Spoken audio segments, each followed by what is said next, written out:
السلام علیکم ګرانو کتونکو زه یم ستاسو کوربه او حسین علي د عوامي پیغام نیوز سره د ناظر یم په نشاط چوک کې نن ستاسو ملاقات موږ یو داسې زنانه سره کوو چې د هغې سره ډېرې وعدې وشوې او دعوې وشوې د هغوی په نوم باندې به ډېر شی راغستی شوي وي پیسې د هغې ډېره بیماره زنانه ده او د هغې صحابه به یې خرڅول او خپله ګزاره به یې کوله یو کس په سوشل میډیا راغی او هغه وایي چې هغوی ته دا صحابه مه خرڅوه او زه به ستا دغه کوم هغه وایي چې د دې په باره کې هغه خپل خیالات اظهار به کوي زموږ سره اوسئ ستاسو نوم دی ابۍ زما نوم بخروي داره او تا به څه کار کوو ما دغه زه راتلم دغه صحابه مې خرڅوله یو شی خرڅوم بل شی خرڅوم دی راغله او زه یې بیا دغه کړم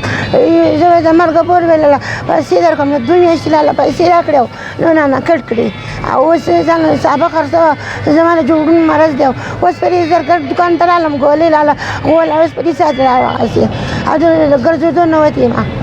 2 میاشتې شوي او پیسې رانه بندې کړي دي دا څوک و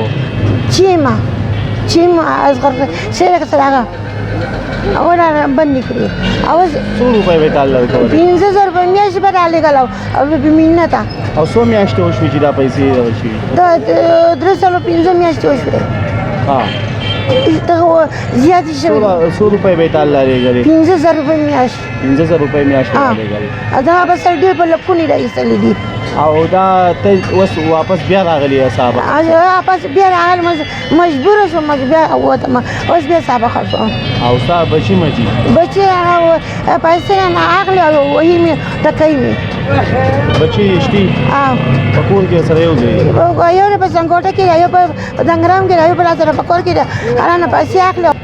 وهي ټکوي مې او څه بیماري ده ستاسو زما د جوړون مرض دی څونه وخت زما 10 کاله وشو چې جوړون مرض 10 کاله هغه ګولې خورم استنی عامه او نه کېږي کور والي وفات شوی دی څو کاله وشو دا غم دغه 15 کاله پېښې 15 کاله وشو دا که ته 15 کال نه پس دا صحابه خدشې راځي او ځانه لکه رزق پیدا کړي کرایه په کور کې اوسېږي 2000 روپۍ کرایه ده او نوره خرچه تا لاله راکړي بل لاله راکړي یو لاله راکړي بل لاله راکړي زه ځکه ځان لجب کوم سبو کې راته دغه 200-300 روپۍ پاتې شي راته 500 روپۍ راته پاتې شي زه به هغې ځان کوټې کرایي ورکړم بجلي بیل ورکړم چې دغه هم چې یا دې په راځه الله پیسې راکړي که نه راکړي دغه مې بل ته مې وینا وکړه بل ته مې وینا کړه چې ما دغه پیسې رالیږي چې 15000 نه 10,000 روپۍ به رالیږي ګرانو کتونکو ستاسو د دې ابۍ دا خبرې واورېدې او زه وایم چې کوم سوشل میډیا سره تعلق ساتي هغه د دې ویډیو کړو او په ډېرو خلکو ډېرو کتونکو به کتلي دي چې دې سره مرګ پورې راوایي زه به لاله کور جوړ کړم او کور لاله هم جوړ نه کړم او د مرګ پورې وایي پیسې لاله